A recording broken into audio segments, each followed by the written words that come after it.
하고 한번 밝은 미소로 인사 한번 해볼까요? 반갑습니다. 축복합니다. 반갑습니다. 축복합니다.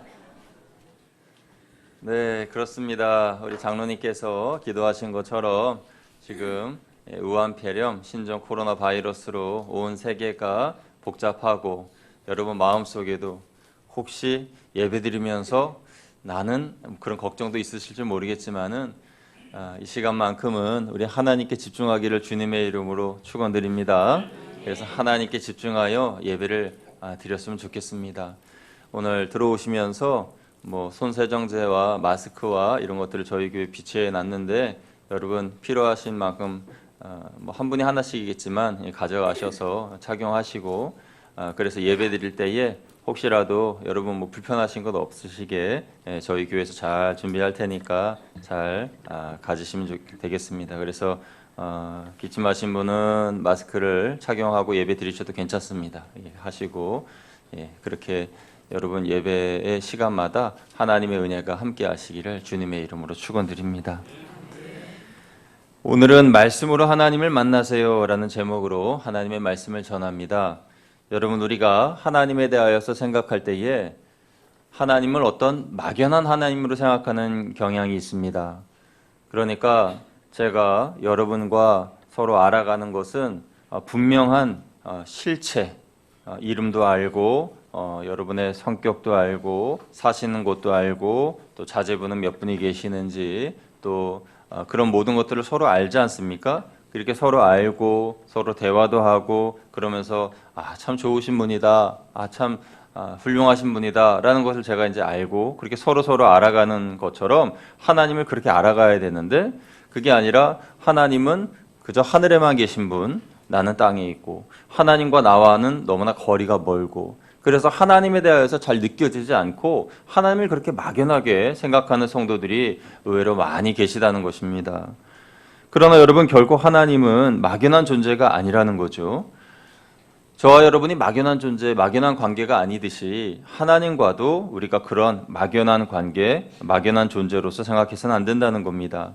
하나님은 어떤 추상적인 개념도 아니고 관념도 아니고 아침 안개처럼 있다가 사라지는 그런 분도 아니지 않습니까?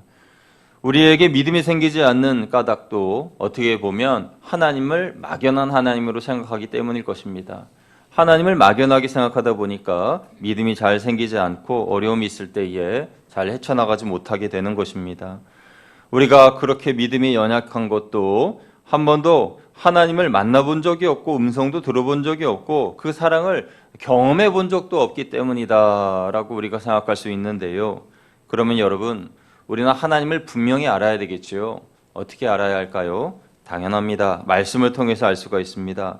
오늘 1절 말씀을 보면 하나님은 어떤 분이신지에 대하여서 우리에게 말씀해 주시는데 우리 1절 같이 한번 읽어보도록 하죠. 1절입니다. 시작. 태초에 말씀이 계시니라 이 말씀이 하나님과 함께 계셨으니 이 말씀은 곧 하나님이시니라. 아멘.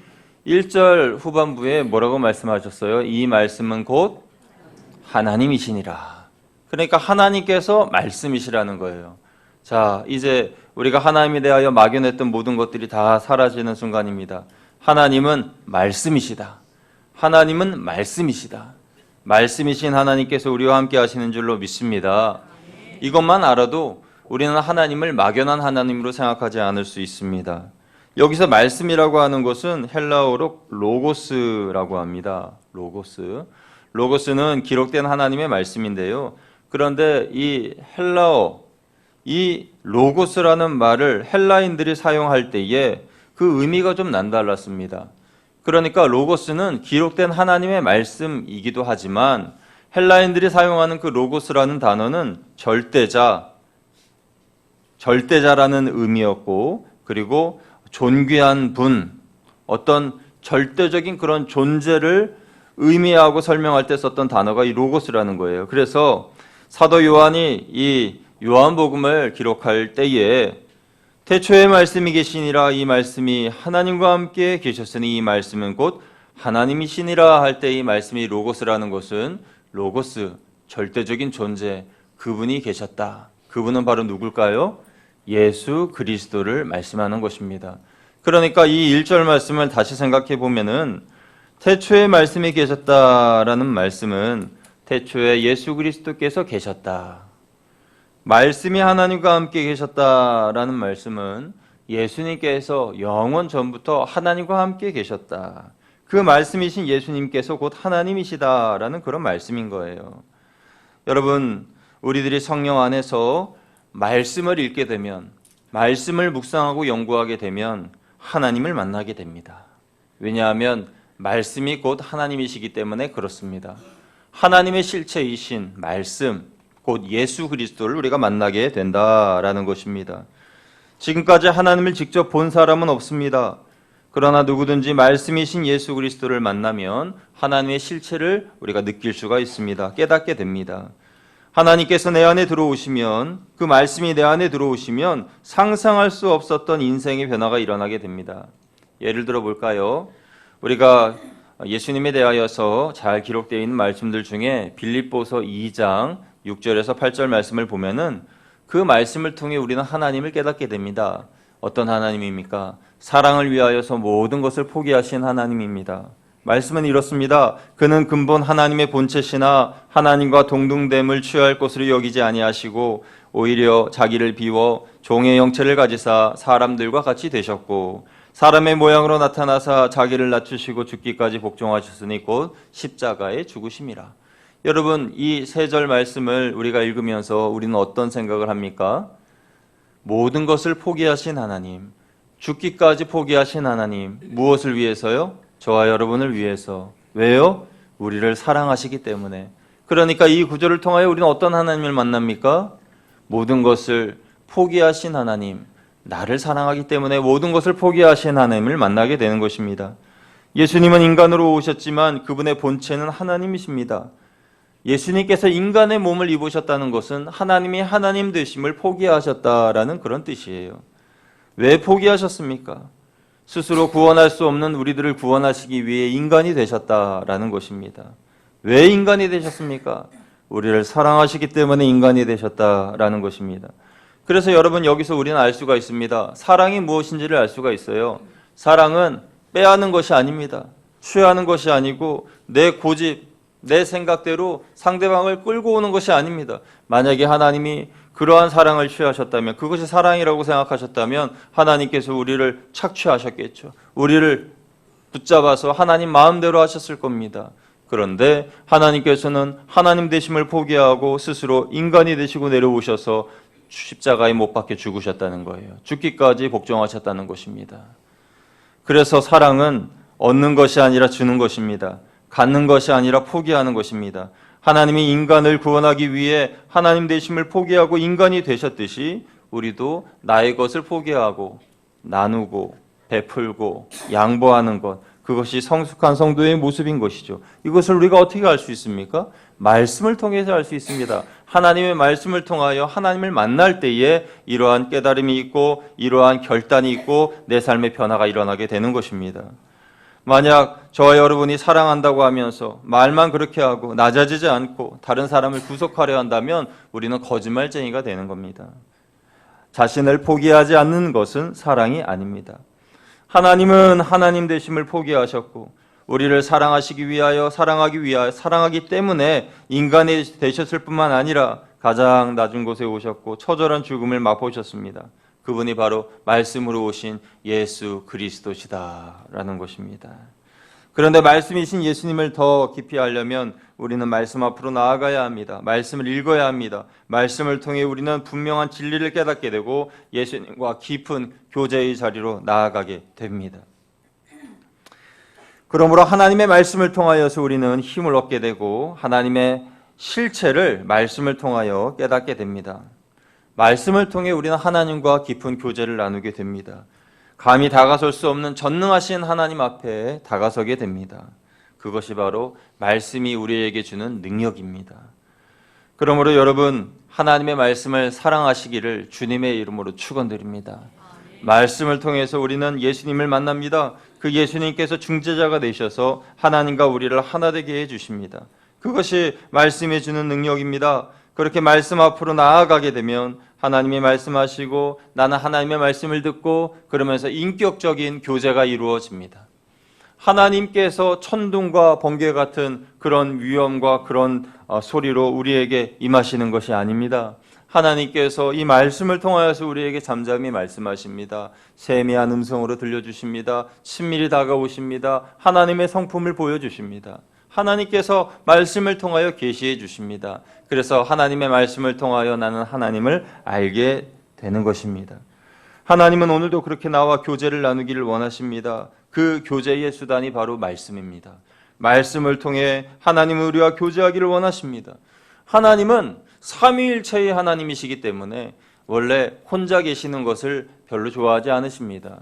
성부, 성자, 성령 하나님께서 한 분이셔서 서로 위하여서 하나님의 거룩하신 사역을 행하시는 것을 우리가 알 수가 있습니다. 마찬가지로 하나님은 우리와 교제하기를 원하십니다. 말씀을 통해서 우리와 함께하기를 원하십니다. 그래서 나는 하나님께 기도드리고 하나님은 말씀을 통하여 내게 말씀하시고 나는 그 말씀을 듣고 행하고 순종하고 그러면서 하나님과의 깊은 관계가 유지가 됩니다. 우리는 이런 사랑의 관계를 하나님과 말씀을 통하여 나눌 수 있습니다. 오직 말씀을 통하여서 이 모든 것들이 가능하게 되는 것입니다. 하나님의 말씀을 모르면요, 사람들이 엉뚱한 행동을 합니다. 돌을 깎아놓고 그것이 하나님이라고 하면서 그 앞에 절하기도 하고 정한수를 떠놓고 비나이다 비나이다 하면서 기도를 합니다. 그런데 그들이 바로 알지 못해서 그렇지 그들은 하나님께 기도하고 있는 것입니다. 절대자 하나님, 복의 근원이 되시는 그분, 우리 자녀들을 위하여서 우리 가정을 위하여서 복 내려주세요 하고 간절히 기도하는 그 기도의 그 근원은 바로 하나님입니다. 그런데 그들은 말씀을 알지 못하기 때문에, 말씀을 읽지 않았기 때문에, 말씀을 듣지 못했기 때문에 하나님이 아닌 돌을 깎아서 절하고 그리고 어떤 엉뚱한 것들에 그것을 향하여 기도하는 것입니다. 그들의 마음속 깊은 곳에는 하나님을 향한 간절함이 있습니다. 그것을 그들이 알지 못한다고 한다면 그것을 가르쳐주고 일깨워주고 전해주어야 할 누군가가 있어야 하지 않습니까? 그것이 바로 그 대상이 바로 우리들이어야 한다는 것입니다. 말씀을 잃어버린 인간은 그 공허함으로 그런 행동을 합니다. 우상은 사람들이 만들어낸 외롭고 공허해서 만들어낸 물건입니다. 그런 물질로 인하여서 그들이 위로를 얻을 수 없고 사랑을 받을 수도 없고 또 힘을 얻을 수도 없습니다. 우상들은 인격도 없고 나눔도 없습니다. 그것은 죽은 것입니다. 그러나 말씀이신 하나님은 죽은 존재가 아닙니다. 죽은 자는 말이 없지만 말씀이신 하나님은 오늘도 우리에게 말씀하십니다. 말씀하신다는 것은 생명이 있다는 것이고 살아있다는 것입니다. 우상은 죽은 것이기 때문에 그것에 비는 사람들 또한 죽습니다. 그 영이 죽고 멸망합니다. 그러나 말씀은 살아계신 하나님이시기 때문에 하나님의 말씀이 그 사람 안에 들어가면 살아납니다. 회복됩니다. 하나님의 놀라운 기적과 은혜를 경험하게 됩니다. 안 되는 것도 되게 하는 것이 하나님의 말씀입니다. 하나님의 말씀에는 능력이 있습니다. 하나님의 말씀은 살았고 운동력이 있습니다. 하나님은 막연한 분이 아닙니다. 하나님은 말씀으로 오늘 우리와 함께 하십니다. 그 말씀이 하나님의 실체입니다. 천국도 지옥도 실체입니다. 그러나 말씀을 잃어버리면, 말씀을 깨닫지 못하면, 말씀을 버리면 천국이 지옥이 실제로 있는지조차도 모르며 살아갑니다. 실체이신 하나님과 실체인 천국과 지옥을 더 선명하게 보려면 말씀을 읽어야만 합니다. 말씀은 밥 먹는 것과 같습니다. 잘 먹어야 건강하듯이 말씀을 잘 읽어야 영적으로 건강해집니다. 말씀을 읽어야 모든 신앙의 의심이 사라지고 믿음이 더 분명해지고 확신 가운데 거하게 됩니다. 머리로 이해하는 믿음이 아니라 실제로 경험되어지는 삶, 그런 믿음 생활을 할 수가 있습니다. 여러분 모두가 다 말씀을 통해서 예수 그리스도를 만나게 되시기를 주님의 이름으로 축원드립니다. 말씀을 통해서 여러분의 마음의 문을 열고 예수님을 만나십시오. 삼위일체의 하나님을 만나십시오. 말씀을 통해 하나님과 연합되어지는 신비를 경험하시기를 축원드립니다. 말씀을 통해서 우리는 하나님을 만날 수 있는 것입니다. 하나님은 삼위일체의 하나님이시기 때문에 연합과 일치를 중요히 여기십니다. 연합과 일치. 하나됨은 하나님께서 가장 귀하게 여기시는 것입니다. 이러한 하나님의 뜻에 반대하여서 마귀는 분열과 파괴를 가져옵니다. 마귀의 주특기는 분열입니다. 분열 후에 파괴시키는 것입니다. 그런데 여러분, 모든 개인이든 공동체든 교회든 사회든 직장이든 갈등의 요소는 다 있지요. 그런데 그 갈등이 갈등으로서 증폭되어서 분열과 파괴가 일어나지 않기 위해서는 그 중심에 말씀이 있어야 됩니다. 말씀을 기준으로 삼으면 갈등할 것도 없어요. 문제될 것도 없어요. 하나님의 말씀을 중심으로 이 말씀이 옳은가 그른가 하나님의 말씀에 비추어 보면 그 말씀에 순종하면 갈등할 일도 없고 싸울 일도 없고 논쟁할 일도 없습니다. 하나님이 말씀하신 대로만 살면 되는 것이지요. 그러면 하나님께서 연합과 일치를 우리에게 주셨는데 그 연합과 일치를 우리는 지켜낼 수가 있는 것입니다. 말씀대로 살면 하나가 됩니다. 가진 이와 못 가진 이가 하나가 되고 배운 이와 못 배운 이가 하나가 됩니다. 이것이 말씀 중심의 하나님의 공동체입니다. 교회는 말씀으로 하나가 되어야 합니다. 말씀이신 예수 그리스도는 태초부터 하나님과 함께 하셨고 지금도 우리를 하나님께로 인도하여 주십니다. 예수님께서 오늘 주신 말씀 중에 요한복음 1장 14절 말씀을 우리 한번 볼까요? 14절 우리 같이 한번 읽어보도록 하겠습니다. 14절 시작. 말씀이 육신이 되어 우리 가운데 거하심에 우리가 그의 영광을 보니 아버지의 독생자의 영광이요 은혜와 진리가 충만하더라. 아멘. 말씀이 육신이 되었다라고 말씀하시죠. 14절. 말씀이 육신이 되었다는 것은 영원한 존재가 유한한 존재가 되었다라는 것이에요. 이 인간이라는 사람의 몸 안에 갇히게 되신 하나님, 왜 그러셨을까요? 사랑하시기 때문입니다. 기독교는 사랑입니다. 기독교는 사랑을 빼면 아무것도 아니죠. 그래서 하나님의 사랑을 아는 그리스도인들은 포기할 줄도 알고 양보할 줄도 알고 심지어는 죽을 줄도 압니다. 그 영혼의 구원을 위하여서 내 생명을 포기할 수도 있는 그런 사람들이 그리스도인들입니다. 하나님의 사랑을 알았기 때문입니다. 하나님의 사랑을 알고 상대를 배려하고 다른 지체들을 위하여 양보하는 사람들, 그 사람들이 그리스도인입니다. 하나님을 만났기 때문에 이 모든 것들이 가능한 것입니다. 어떻게 하나님을 만났죠? 말씀을 통해 하나님을 만난 것입니다. 말씀을 통하여 하나님의 사랑을 알고 말씀을 통하여 포기할 수 있게 되고 말씀으로 인하여서 심지어는 원수도 사랑할 수 있게 된 것입니다. 이것이 하나님을 만난 사람들의 특징입니다. 요즘 세상 사람들이 기독교를 보면 어떤 생각을 할까요? 그 안에 사랑이 있음을 확인할 수 있을까요?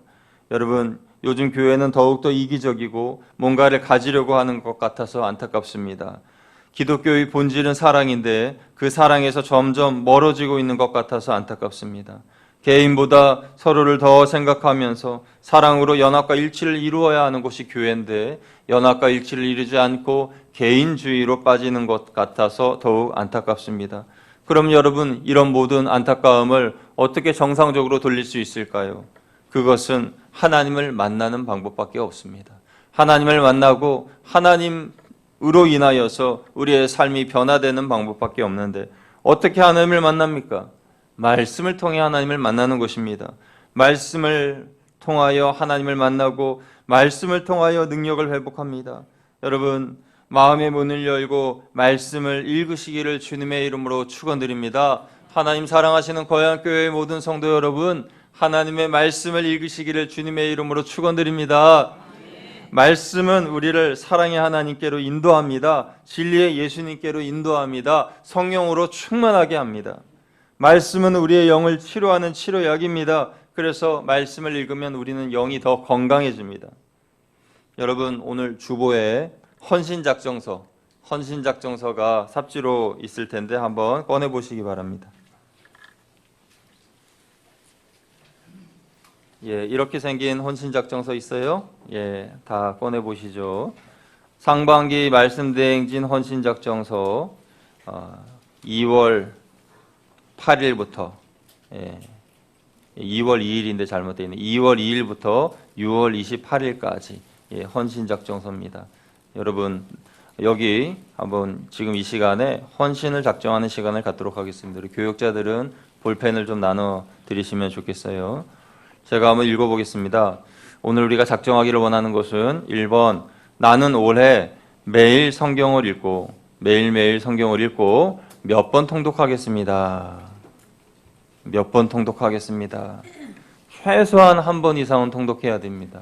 그래서 우리가 그간에 성경 읽는 것을 좀 소홀히 했다라고 하면은 이제 마음을 다시 돌이켜서 성경을 한번 읽어봤으면 좋겠어요. 지난 주일에도 말씀을 드렸다시피 어떤 분들은 신앙생활을 수십 년을 하셨는데 아직 성경을 한 번 일독도 못하신 분들이 계시다는 거예요. 참 놀라운 일입니다.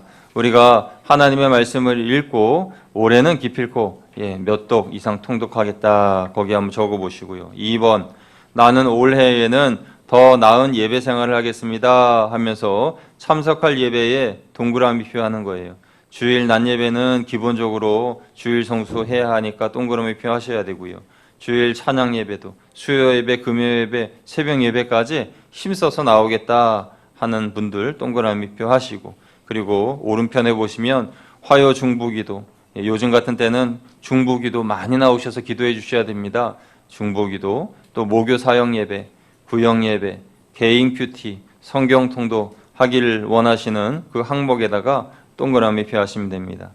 그리고 3번 보시면 우리가 말씀 대행진을 할 때 함께 사랑 실천을 할 겁니다. 그래서 1번 어떤 사랑 실천이냐, 구체적인 항목을 알려드립니다. 1번 내가 먼저 인사하는 거예요. 교회에서 또 직장에서 어디든지 먼저 안녕하세요 하고 인사하는 것도 사랑 실천입니다. 2번 용서, 사랑, 격려, 칭찬의 말을 하는 것도 사랑 실천입니다. 3번 안부 전화, 또 문자 보내는 것도 사랑 실천입니다. 이웃과 교제하는 것, 이것도 사랑 실천입니다. 감사 편지를 쓰는 것, 식사와 차를 대접하는 것, 경로식당 봉사, 또 이게 지금 제가 드린 거하고 똑같은지 모르겠는데 집안일 돕는 것, 특히 청소나 빨래나 설거지. 요즘은요 남성분들이 설거지 이렇게 청소하고 하시는 것, 그게 아주 부드럽고 자연스러운 일입니다. 그래서 이것도 사랑 실천입니다. 자리 양보하는 것, 교회에서 여러분 즐겨 앉으시는 자리 있잖아요. 그 자리에 누가 앉는다고 해서 화내지 마시고 자리 양보하는 것도, 그것도 사랑 실천입니다. 도움이 필요한 이웃을 돕는 것, 교회 올 때 카풀에서 같이 오는 것, 복음을 전하고 교회로 초청하는 것, 또 중보기도하는 것, 새가족에게 친절하게 안내하는 것, 이런 것들이 다 사랑 실천인데 여기에 하나라도 해당되는 것 여러분 다 체크하셔서 다음 주일에 제출하시면 됩니다. 그리고 4번 보시면 나는 누구의 구원을 위해 매일 기도하고 교회로 초대하겠습니다. 이렇게 적으면 되겠습니다. 여러분 생각하시고 적으셔서 거기 구역과 또 성함을 적으신 후에 이따가 봉헌 시간에 제출하도록 하겠습니다. 여러분 한 1분 정도 시간 더 드릴 테니까 한번 적어보시기 바랍니다. 또 다음 주 여러분 오실 때에 말씀 실천표, 말씀 대행진 실천표가 있는데요. 이 실천표에 여러분 다 적어서 제출하시면 됩니다. 그래서 성경을 내가 몇 장 읽었다, 그래서 100장 읽었다 그러면 100장 적으시면 되고요. 그 오른쪽에 보시면 사랑 실천, 그래서 아까 제가 14번까지 쭉 말씀드렸죠. 해당되는 그 항목에 내가 이렇게 했다, 또 이 외에도 하나님께서 칭찬하실 만한 일을 했다라고 하면은 그 횟수를 적으시면 됩니다. 그래서 이것은 여러분들 이 아래층에 식당 앞에 게시판에 보시면 이 말씀드린 현황판이 지금 붙었는데 거기에 이제 그래프가 이제 다음 주부터 올라가게 될 거예요. 그러니까 매 주일마다 이거를 제출해 주셔야 됩니다. 실천표를. 실천표를 꼭 제출해 주셔야 됩니다. 그래서 적어 오시든지 아니면 그 주마다 주보 삽지로 있는 거기에다 적으셔서 제출하셔야 됩니다. 여러분 제출 안 하시고 귀찮아가지고 제출 안 하시면 여러분의 구역이 뒤처지는 거예요. 뒤처지면은 식당에서 우리 식사 다 마치시고 거기서 커피들 드시는데 커피 드시면서 아니 저 구역은 왜 이렇게 뒤처졌어? 찢찢찢.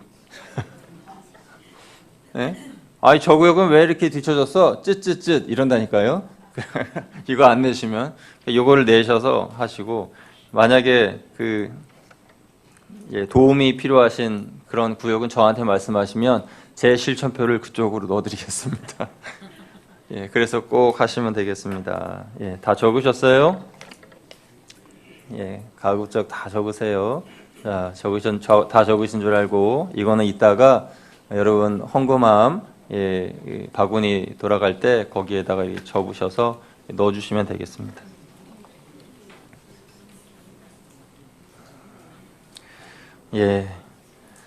말씀 대행진을 통해서 하나님께서 놀라운 은혜로 우리 교회에 성령의 부흥을 허락하실 줄로 믿습니다.